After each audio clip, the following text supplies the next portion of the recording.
တရုတ်သမိုင်းကိုအကြီးအကျယ်ပြောင်းလဲစေခဲ့တဲ့တရုတ်ခေါင်းဆောင်များတရုတ်သမိုင်းကိုပြောင်းလဲစေခဲ့တဲ့ခေါင်းဆောင်တွေထဲမှာသမ္မတရှီကဘာလို့မပါဝင်နေရလ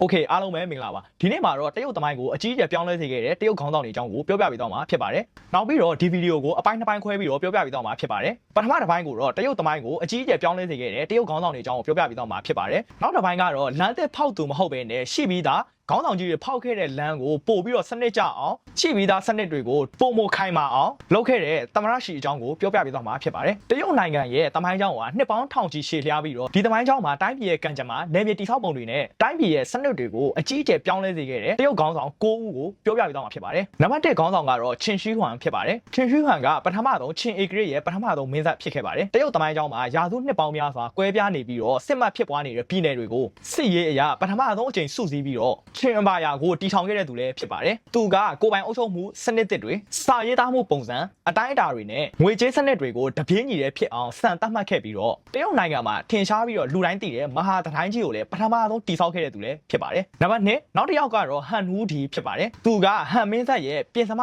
မြောက်ဧကရစ်ဖြစ်ပြီးတော့ကွန်ဖျူးရှက်ဝါဒကိုနိုင်ငံတော်ရဲ့အဓိကအတွေးခေါ်ဖြစ်စတင်သတ်မှတ်ပေးတဲ့သူလည်းဖြစ်ပါတယ်။နောက်တစ်ချက်ကတော့သူကတရုတ်ပိုင်နယ်မြေတွေကိုကိုရီးယားဗီယက်နမ်နဲ့အလယ်အာရှအထိစစ်ရေးရအကြီးအကျယ်ချဲ့ထွင်ခဲ့တဲ့သူလည်းဖြစ်ပါတယ်။နံပါတ်3နောက်တစ်ယောက်ကတော့ဆွေဝန်ဒီပဲဖြစ်ပါတယ်။ရာစုနှစ်ပေါင်းများစွာအကွဲအကွဲပြားပြားဖြစ်နေတဲ့တရုတ်ပြည်နယ်တွေကိုဒုတိယအကြိမ်စုစည်းပြီးတော့ဆွေမင်းဆက်ကိုထူထောင်ခဲ့တဲ့သူလည်းဖြစ်ပါတယ်။နောက်တစ်ခုထူးခြားတာကတော့ကမ္ဘာအရှည်ဆုံးလူလုံမြောင်ကြီးဖြစ်တဲ့မဟာတူးမြောင်ကြီးကိုလည်းစတင်ဖောက်လုပ်ဖို့စီမံခဲ့တဲ့သူလည်းဖြစ်ပါတယ်။နံပါတ်4ကတော့ထန်ထိုက်ဂျိုးပဲဖြစ်ပါတယ်။သူကတော့တရုတ်သမိုင်းမှာအကြီးကျယ်ဆုံးဧကရစ်တစ်ပါးအဖြစ်သတ်မှတ်ခံရပြီးတော့ထန်မင်းဆက်ရဲ့ရွှေခေတ်ကိုစတင်အစပြိုးပေးခဲ့တဲ့သူလည်းဖြစ်ပါတယ်။သူ့ရဲ့လက်ထက်မှာတော့ကုန်သွယ်ရေးအမှုပညာနဲ့စစ်ရေးအရာလွှမ်းမိုးမှုတွေကအာရှအလယ်ပိုင်းထိတက်ရောက်မှုတွေရှိခဲ့ပါတယ်။စစ်ရေးအရာလည်းအာရှအလယ်ပိုင်းထိလွှမ်းမိုးထိန်းချုပ်နိုင်ခဲ့တဲ့သမိုင်းဝင်ခေါင်းဆောင်တစ်ယောက်လည်းဖြစ်ပါတယ်။နံပါတ်5အနေနဲ့နောက်တစ်ယောက်ကတော့ဝူကြည့်ထင်ပဲဖြစ်ပါတယ်။တရုတ်သမိုင်းတစ်လျှောက်မှာဧကရစ်ဟူတဲ့ဘွဲ့ကိုတရားဝင်ခံယူပြီးတော့တိုင်းပြည်ကိုကိုယ်တိုင်အုပ်ချုပ်ခဲ့တဲ့တဦးတည်းသောဧကရစ်ဘုရင်အမျိုးသမီးတဦးလည်းဖြစ်ပါတယ်။သူမလက်ထက်မှာထူးခြားတာတစ်ခုကအရင်ဘုရင်စနစ်တွေနဲ့မတူဘဲနဲ့ထူးထူးခြားခြားပြောင်းလဲမှုကိုလုပ်ခဲ့တယ်။အဲ့ဒါကဘာလဲဆိုတော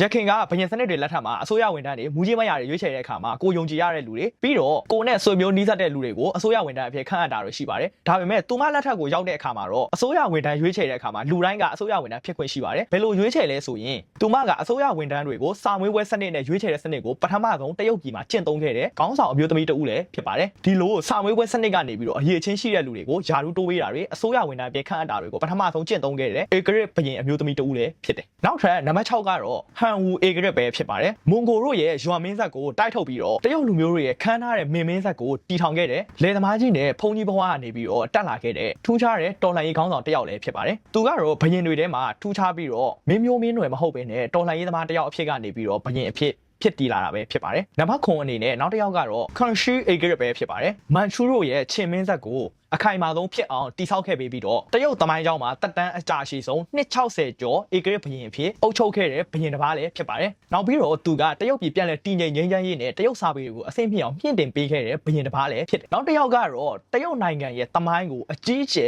်ပြောင်းလဲစေခဲ့တယ်။ပြီးတော့တကွဲတပြားဖြစ်နေတဲ့တရုတ်ပြည်နယ်တွေအများကြီးကိုစုစည်းပြီးတော့ယနေ့ခေတ်တရုတ်နိုင်ငံကိုထူထောင်ခဲ့တဲ့အားလုံးသိကြတဲ့မော်စီတုံးပဲဖြစ်ပါတယ်။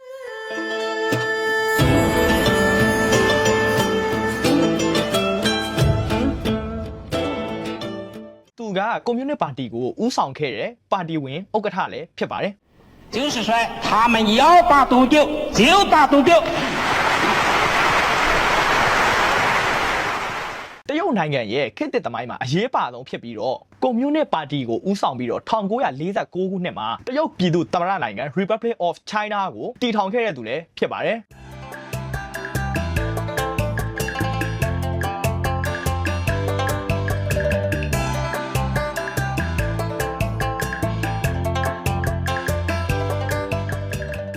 လေသမားထုကိုအခြေခံတဲ့ပြုပြင်ပြောင်းလဲမှုတွေနဲ့တရုတ်နိုင်ငံရဲ့တမိုင်းအသစ်ကိုတော်လှန်ရေးနီးလန်းနဲ့ပြောင်းလဲစေခဲ့တဲ့ခေါင်းဆောင်တစ်ယောက်လည်းဖြစ်ပါတယ်1935年你踏进东北，说公荣，公你娘的荣，端着刺刀闯我家中。73雨拿我同胞做活体解剖，实情四郎，你狗娘养的地狱给你留好做。卢沟桥1937你开了炮，以为3个月忘我中华，你梦太好。နောက်ဆုံးတစ်ယောက်ကတော့တရုတ်သမိုင်းကိုပြောင်းလဲစေပြီးတော့တရုတ်နိုင်ငံရဲ့စီးပွားရေးကိုတဟုန်ထိုးတိုးတက်စေခဲ့တဲ့ခေါင်းဆောင်တစ်ယောက်ဖြစ်တဲ့တိန့်ရှောင်ဖိန်ပဲဖြစ်ပါတယ်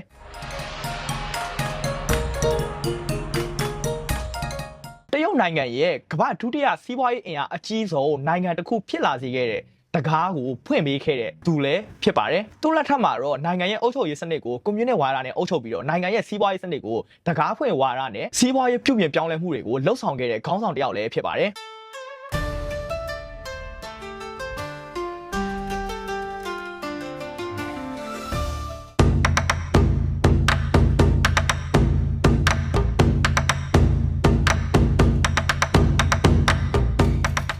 1989ခုနှစ်မှာတရုတ်နိုင်ငံရဲ့စီးပွားရေးကိုတဟုန်ထိုးတိုးတက်အောင်လမ်းဖောက်ပေးခဲ့တဲ့ခေတ်သစ်တရုတ်နိုင်ငံရဲ့စီးပွားရေးဘီသူကကြီးတယောက်လည်းဖြစ်တယ်။ကျွန်တော်ပြောသွားတဲ့ခေါင်းဆောင်တွေကတော့တရုတ်နိုင်ငံရဲ့ရှေ့ဟောင်းအင်ပါယာခေတ်ကနေပြီးတော့လက်ရှိတရုတ်နိုင်ငံကိုကမ္ဘာစီးပွားရေးစစ်ရေးအင်အားကြီးနိုင်ငံဖြစ်လာစေခဲ့တဲ့အထိတရုတ်နိုင်ငံရဲ့နိုင်ငံရေးစီးပွားရေးနဲ့စစ်ရေးအမြင်တွေကိုအခြေခံကြကြနဲ့အကြီးအကျယ်ပြောင်းလဲပစ်ခဲ့တဲ့ခေါင်းဆောင်တွေပဲဖြစ်ပါတယ်။နောက်ဆုံးတစ်ယောက်ကတော့သူကတရုတ်သမိုင်းကိုပြောင်းလဲစေခဲ့တဲ့သူမဟုတ်ဘဲနဲ့ပြောင်းလဲခဲ့တဲ့စနစ်တွေကိုစနစ်တကျပုံမစည်းကမ်းကြအောင်လှုပ်ဆောင်ခဲ့တဲ့သမ္မတရှီကျင်းဖျင်ပဲဖြစ်ပါတယ်။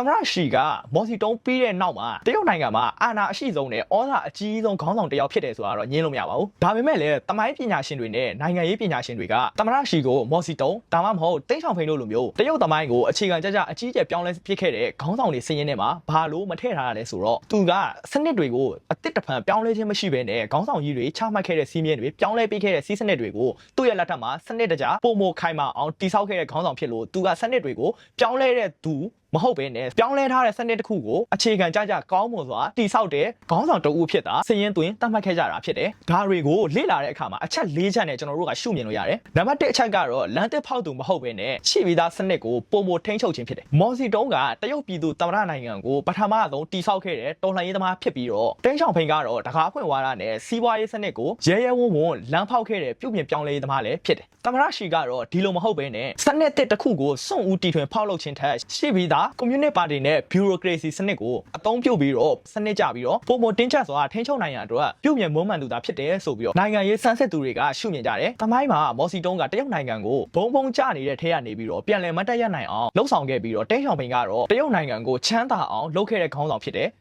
နောက်ဆုံးသမ္မတရှီကတော့တရုတ်နိုင်ငံကိုပုံမတမာလာအောင်စ조사နေခြင်းဖြစ်တယ်ဆိုပြီးတော့နိုင်ငံရေးသမားတွေကရှုမြင်ကြပါတယ်။နောက်ထပ်တစ်ချက်နံပါတ်2အနေနဲ့ကတော့အခြေခံအလှည့်အပြောင်းအသစ်မရှိခြင်းဖြစ်ပါတယ်။သမ္မတရှီရဲ့လက်ရှိတိုးတက်မှုစစ်ရေးအာဏာနဲ့စီးပွားရေးအရှိန်အဟုန်တိုးတက်နေခြင်းကတိန့်ရှောင်ဖိန်ရဲ့ပြုပြင်ပြောင်းလဲခြင်းတွေနဲ့ရခိုင်ခေါင်းဆောင်များရဲ့ဖန်တီးပေးခဲ့တဲ့အရင်းအမြစ်တွေပေါ်မှာမိခိုနေခဲ့ခြင်းဖြစ်တယ်။သမ္မတရှီကတော့သူ့ရဲ့ကိုယ်ပိုင်လမ်းစဉ်အသစ်တစ်ခုကိုဖောက်လုပ်ခြင်းထက်ခေါင်းဆောင်ကြီးတွေဖောက်လုပ်ခဲ့တဲ့လမ်းမှာဖြစ်ပေါ်စေတဲ့အစိုးရရန်တရားရဲ့အကျင့်ပြတ်ကြတာမှုတွေလက်ပေးလိုက်ယူမှုတွေနဲ့စနစ်ပိုင်းဆိုင်ရာဟာကွက်တွေကိုပြန်လည်ပြင်ဆင်ဖို့ကြိုးပမ်းနေတဲ့ခေါင်းဆောင်တယောက်ဖြစ်ရှုမြင်ပုံမှန်နိုင်ပါတယ်။နံပါတ်3အနေနဲ့နောက်ဆုံးတစ်ချက်ကတော့အုပ်ချုပ်မှုပုံစံကွာခြားခြင်းပဲဖြစ်ပါတယ်။မော်စီတုံးကတော်လှန်ရေးလူထုလှုပ်ရှားမှုတွေကိုအခြေခံပြီးတော့ရှိပြီးသားပါတီစနစ်နဲ့ bureaucracy စနစ်ကိုတိုင်းပြည်မငြိမ်မသက်ဖြစ်နေတဲ့အခြေအနေခြားကနေပြီးတော့အုပ်ချုပ်ခဲ့ပြီးတော့သမ္မတရှီကတော့ bureaucracy စနစ်ကိုအပြည့်အဝအသုံးချတယ်ပြီးတော့စနစ်တကျဓာတ်ရိုက်အမိန့်ပေးတဲ့သူလည်းဖြစ်တယ်။ဒါကြောင့်သမ္မတရှီနဲ့ရှေ့ရခေါင်းဆောင်ကြီးတွေနဲ့အုပ်ချုပ်မှုပုံစံစနစ်ကွာခြားခြင်းဖြစ်ပါတယ်။ဒါကြောင့်မို့လို့သမ္မတရှီရဲ့လှုပ်ဆောင်ချက်တွေကတမိုင်းကိုအကြီးအကျယ်ပြောင်းလဲစေခြင်းထက်တော်လှန်ရေးစနစ်အခြေအနေနဲ့အုပ်ချုပ်ခဲ့တဲ့စနစ်တကျမရှိမှုတွေရနေပြီးတော့အစိုးရကအပြည့်အဝထိန်းချုပ်တယ်ထိန်းချုပ်မှုစနစ်အောက်မှာပုံမကောင်းမွန်လာအောင်လမ်းကိုပြုပြင်ခဲ့တဲ့သူလို့ပြောရင်ပုံမှန်ပါလိမ့်မယ်။နောက်ဆုံးတစ်ချက်ကတော့လက်တွေ့သမိုင်းရလဒ်ကိုဆုံးဖြတ်ချက်ချဖို့အတွက်ခက်ခဲနေခြင်းဖြစ်ပါတယ်။သမ္မတရှီကလက်ရှိအာဏာရယူထားစေလက်ရှိခေါင်းဆောင်ဖြစ်တဲ့အတွက်ကြောင့်မလို့ပြည်တွင်းပြည်ပရဲ့စစ်ရေးမူဝါဒတွေနဲ့ရေရှည်သမိုင်းဝင်တက်ရောက်မှုတွေကိုအကဲဖြတ်ဖို့အတွက်ကအရန်ကိုစောလွန်းနေပါသေးတယ်။ဥပမာပြောရရင်သူ့ရဲ့တပ်တန်းကန့်သက်ချက်ဖယ်ရှားမှုနဲ့တင်းကျပ်တဲ့စီးမြင့်တွေကတရုတ်နိုင်ငံကိုအမှန်တကယ်တမ်းမာလာစေမှာလားဒါမှမဟုတ်ပို့ပြီးတော့ဆုတ်ယုတ်သွားစေမှာလားဆိုတာကိုသမိုင်းကဆက်လက်ဆောင်ကြည့်ရအောင်မှာဖြစ်ပါတယ်။ညီကုန်းချုပ်အနေနဲ့ပြောရမယ်ဆိုရင်သမ္မတရှီကဩဇာအာဏာကြီးတဲ့ခေါင်းဆောင်တစ်ယောက်ဖြစ်ပေမဲ့လည်းသူကသမိုင်းအလှည့်အပြောင်းကိုတီထွင်သူထက်ရခိုင်ခေါင်းဆောင်ကြီးတွေဖန်တီးပေးခဲ့တဲ့အခြေခံအဆောက်အအုံကိုပုံမကောင်းမွန်လာအောင်ပြုပြင်ထိန်းချုပ်နေတဲ့သူတစ်ယောက်အဖြစ်သမိုင်းပညာရှင်တွေ